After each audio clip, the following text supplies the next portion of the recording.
Good morning. This video probably be a little bit longer, and this is also going to be in reference to one of the comments that I have received. Again, I know Constitution. I'm pro-constitutional citizen, and this is the reason why I believe in our First Amendment, the right to speech, and express yourself. And this is why I don't use option on YouTube to block comments, and all comments are important to me. The positive ones, the ones that have questions, and even those that are negative, like I just got one. This one is sarcasm driven, possibly personal, I don't want to say hate, but jealousy maybe. And I'll read this to you, okay? But the reason I want these comments to come in, so it helps me to, and helps all the people that watch my videos, which relatively new channel here, because we're engaged, we're talking, and I don't just attack people, like I said, but I do want to respond to certain comments and explain, because it's like my story, my biography, what's behind that. Because when I say something, to some people it may just not be clear. And so thank you again for that comment, because again it opens up more books of my life to be shared, right? There's just been ongoing communication. So here's the comment, okay? When I said that I'm suing agencies, the government agencies. So this is the comment. 3 generations of people relying on the American taxpayer for their income. Every day I go to work and I thank the good Lord for giving me the opportunity to fund people from all over the world to come here and live the American dream without working for it. It's okay. I'll keep working so you don't have to. Me. Now, yeah, it's a comment. It's a person obviously questioning. It's also sarcasm, jealousy, and possibly even hate. I don't want you to hate me, okay? Because you're actually in a better off position right now being working than me not be able to work. And there's my story, okay? I came to this country. I was 21. It was an American dream. I came because I left everything behind, because I fell in love with a guy who later betrayed me in this country, leaving me alone with no help, no hardly any friends, no place to live, and just all I had is taken to return. So I have to fight very hard to stay legally in this country, okay? And then again, when I came to this country, I was almost 21. I didn't have English level like skill. I did not have education. All I could do is use my body to work, and I worked up until this whole disability thing happened. When I came, I was not disabled either, so I left my health for this country, okay? Because I've got injuries associated with work, that like that one workers comp. And then even my DDD diagnosis here, it was triggered because I had to work very hard. I used to work like construction and lifting heavy stuff. That triggered that disease that eventually turned me into a disabled individual here. Again, I worked 3 jobs, actually 3, when I was in college. One was to pay my loan, and the other 2 is just to support me. Because I didn't have any help. I don't have any family to help like you probably do. I don't. I'm a first generation in this country, and so I worked very hard the whole life that I was working. There was always more than one job. And then once I get degree, I couldn't find a job because you don't have enough experience. Everybody knows that. So I still have to continue work long days, 2 jobs, just to pay the bills.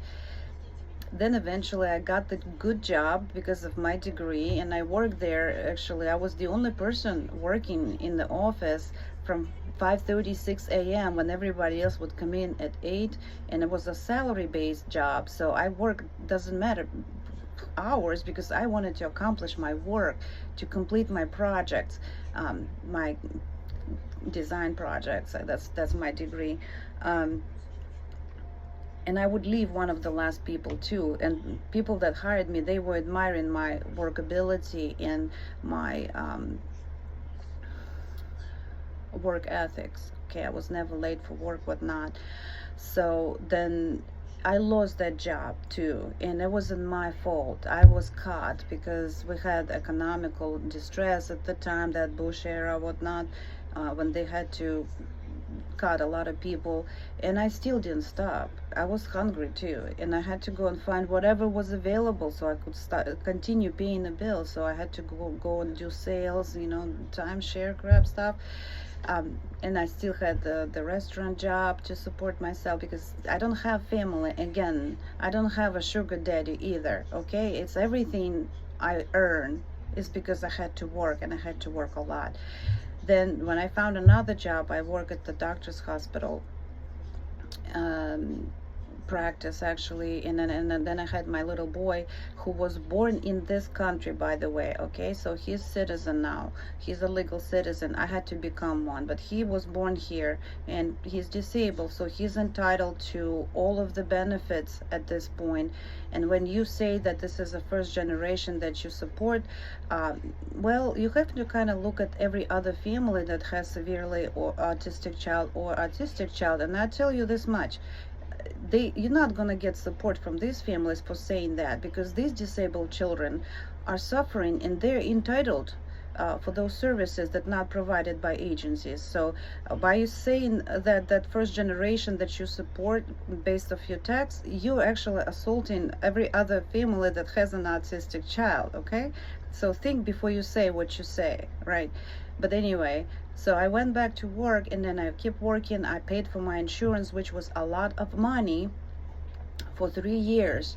And then one day I came to work, and I said I need to reduce my hours to my employer, and they say no, you can only increase your hours. But I said, but I can't, because I have that pain. I live in pain. I live off the pill every single day, and I'm still showing up for work. And she said, no, you have to work. But one of those days I came to work and I collapsed, and I could not even get up off my feet. I was just sitting on the floor, and the people helped me. They took me to the doctor, and I had to go on medical leave. And then when it came to the point to get the surgery done on my back, my commercial insurance denied me the surgery.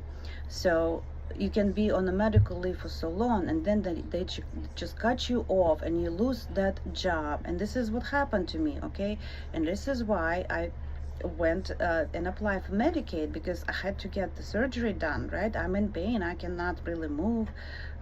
What do you recommend me? What would you recommend me to do in this case, right? Because that injury, by the way, I got here in the United States, not in Ukraine, right?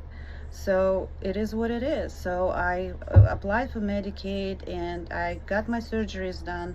There was more than one.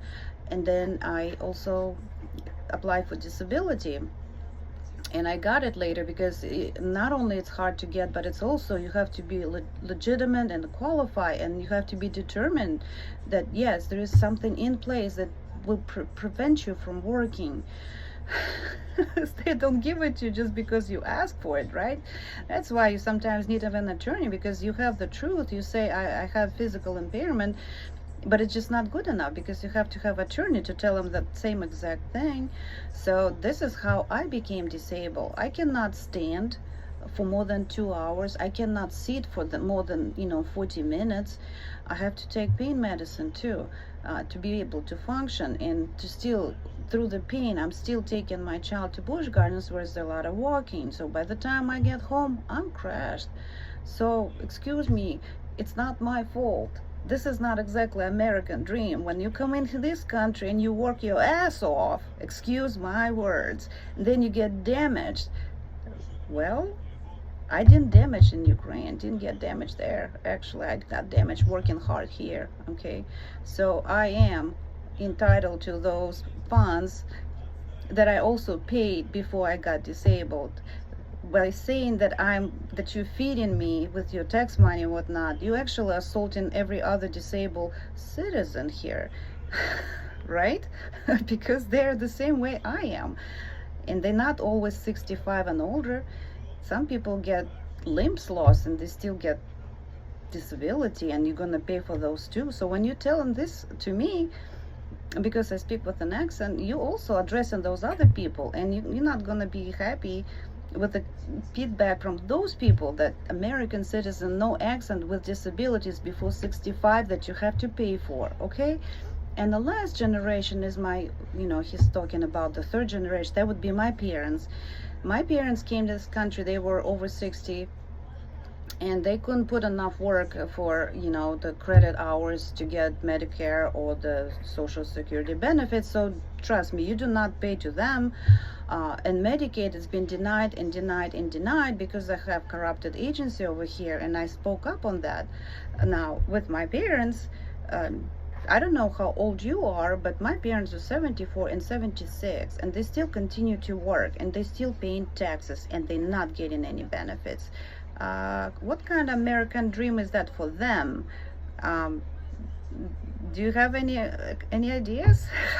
How would that be American dream to them, being in a country, working and not getting anything? You tell me. I mean, before you start doing your baseless accusations, maybe even allegations. I don't know, allegations is more legal, but yeah. And there's another thing, that I am American citizen, and I have a degree, and I worked my whole life up until I couldn't.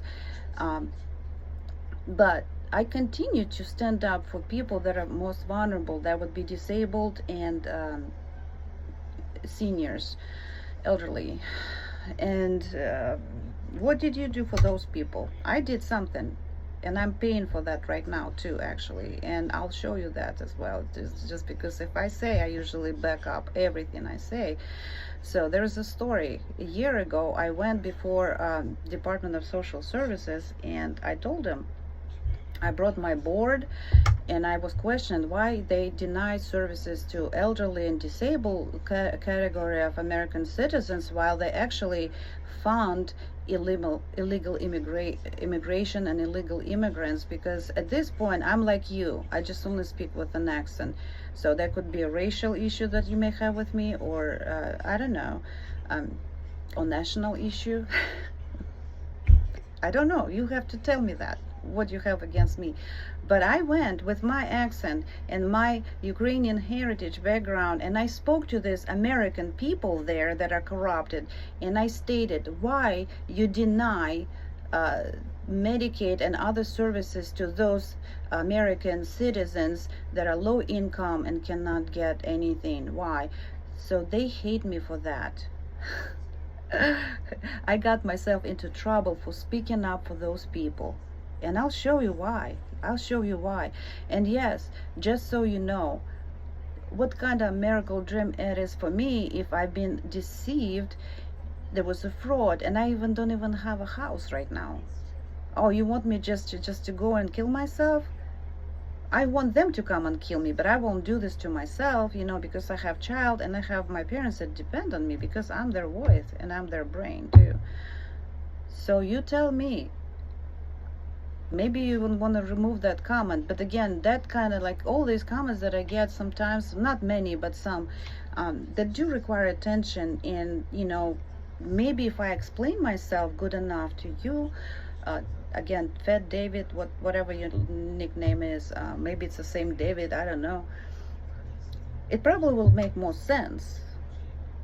But if it's just emotion driven, you're not even gonna look into that. But now I'm gonna show you what Department of Social Services punished me for, because I'm one of these American citizens that had guts to stand up against them and speak up on behalf of most vulnerable. And there is my board that I went to, as you see, and I'm talking about, this is the meeting we had on the 21st February 2024 for Medicaid, and I'm showing them the brackets for all others. But look at this, this is for elderly, and I'm showing them that. See the brackets? And I also say emergency services for non-citizens, and the dollar amount is unlimited. Now you tell me, Did you do anything for the society, for the American citizens and everybody else to get punished the way I got punished? So I hope you're not angry with me, because I'm not angry with you, but it actually helps me to open up more and share more information with people that do care. And yes, by saying that you're feeding me, no, you don't. And you better be helpful, I mean, thankful. Like you say, I should be thankful for paying taxes. No, you should be thankful that you still have a good health and possibly retire at the age of 67, and not like my parents are 76 and still working. So yes, be hopeful and that you're healthy, and be thankful to the God that you're not disabled, okay? Hope I explained myself. I look forward to more comments, because like I said, it's very interesting to see where people at. It's engaging, and it helps me to open up more to share my life. Talk to you soon.